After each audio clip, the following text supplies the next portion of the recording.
Pada masa yang amat jauh sebelum zaman para Fir'aun, ketika manusia mulai melupakan Tuhan mereka, di bumi muncul generasi yang durhaka. Mereka menyembah patung-patung yang dibuat oleh tangan mereka sendiri dan menamainya Wad, Suwa, Yaghuts, Ya'uq, dan Nasr. Quran Surat Nuh ayat 23. Maka Allah mengutus seorang Nabi yang saleh, lembut hatinya namun kokoh imannya. Nabi Nuh alaihissalam, beliau adalah keturunan ke-9 dari Nabi Adam dan termasuk ulul azmi, para nabi yang memiliki ketabahan luar biasa. Selama 950 tahun beliau berdakwah tanpa lelah, siang dan malam, terang-terangan dan secara rahasia, memanggil kaumnya agar hanya menyembah Allah yang Esa. Quran Surat Nuh ayat 5 dan 9. Namun kaumnya menolak. Mereka menutup telinga mereka dengan jari, menutup kepala mereka dengan kain, dan berkata dengan sombong, "Hai Nuh, kami tidak akan beriman kepadamu." Mereka bahkan mengejeknya, "Engkau hanyalah manusia biasa seperti kami." Quran Surat Hud ayat 27. Tahun berganti abad, Nabi Nuh tetap berdiri tegak dalam sabar. Beliau berdoa, "Ya Rabbku, sesungguhnya aku telah menyeru kaumku siang dan malam. Namun seruanku tidak menambah mereka, kecuali lari dari kebenaran." Quran Surat Nuh ayat 5 dan 6. Ketika kezaliman mereka telah melampaui batas dan tidak ada lagi yang mau beriman, Allah menurunkan perintah agung itu. "Dan buatlah kapal itu di bawah pengawasan dan wahyu kami. Dan jangan engkau bicarakan aku tentang orang-orang zalim, mereka pasti akan ditenggelamkan." Quran Surat Hud ayat 37. Di tanah kering yang jauh dari lautan, Nuh alaihissalam mulai menebang kayu, menyambung papan-papan besar dengan wahyu ilahi sebagai panduan. Ibnu Katsir meriwayatkan, Allah mengajarkan Nabi Nuh teknik pembuatan kapal yang belum pernah dikenal manusia. Paku-paku pertama dipukul dengan nama Allah, dan setiap kayu yang disusun menjadi simbol keimanan. Maka Nabi Nuh membangun bahtera besar di tengah padang pasir yang gersang.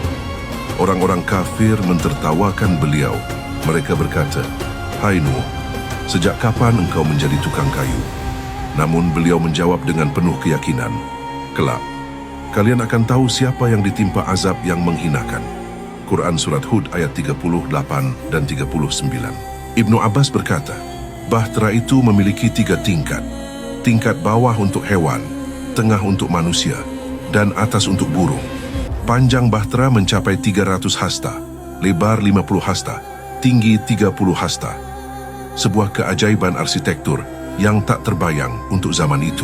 Ketika perintah Allah datang, bumi memuntahkan air dari setiap celahnya dan langit mencurahkan hujan tanpa henti. Banjir besar menelan lembah, gunung, dan seluruh kota. Maka kami bukakan pintu-pintu langit dengan air yang tercurah, dan kami jadikan bumi memancarkan mata air. Maka bertemulah air itu untuk satu urusan yang telah ditetapkan. Quran Surat Al-Qamar ayat 11 dan 12. Namun di luar sana, ombak setinggi gunung memisahkan seorang ayah dan anaknya. Nuh memanggil, "Wahai anakku, naiklah bersama kami dan jangan bersama orang kafir." Tapi anaknya berkata dengan sombong, "Aku akan berlindung ke gunung, gunung akan menyelamatkanku." Maka gelombang datang di antara mereka, dan anak itu tenggelam di antara arus azab. Quran Surat Hud ayat 42 dan 43. Bahtera Nabi Nuh pun berlayar, sebuah kapal raksasa dari kayu, didorong angin dan ombak setinggi gunung. Di dalamnya, kehidupan baru bersembunyi, burung, hewan, manusia beriman. Semuanya bersujud dalam ketakutan dan harapan. Bahtera Nabi Nuh pun mengapung di atas gelombang setinggi gunung. Di dalamnya ada orang-orang beriman dan sepasang dari setiap makhluk hidup sebagai simbol rahmat dan kehidupan baru. Hari demi hari berlalu, lalu Allah berfirman, "Wahai bumi, telanlah airmu, dan wahai langit, berhentilah." Quran Surat Hud ayat 44. Dan berlabuhlah kapal itu di atas gunung Judi, di wilayah yang kini disebut Turki Selatan atau Armenia. Nuh sujud dalam syukur karena rahmat Allah telah menyelamatkan orang-orang beriman dan menghancurkan mereka yang ingkar. Bahtera Nabi Nuh bukan sekadar kapal, ia adalah simbol ketaatan dan keselamatan, sebuah lambang bahwa hanya iman kepada Allah yang dapat menyelamatkan manusia dari badai kehidupan. Dan kami jadikan keturunan mereka sebagai orang-orang yang melanjutkan keturunan. Quran Surat As-Saffat ayat 77. Dari rahim sejarah itu, lahirlah peradaban baru dengan pesan abadi.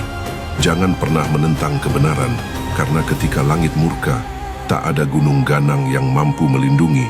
Kisah Nabi Nuh bukan sekadar cerita masa lalu, tetapi peringatan abadi bagi manusia, bahwa kesabaran dalam dakwah adalah kekuatan, dan ketika azab Allah datang, tidak ada benteng yang dapat menyelamatkan.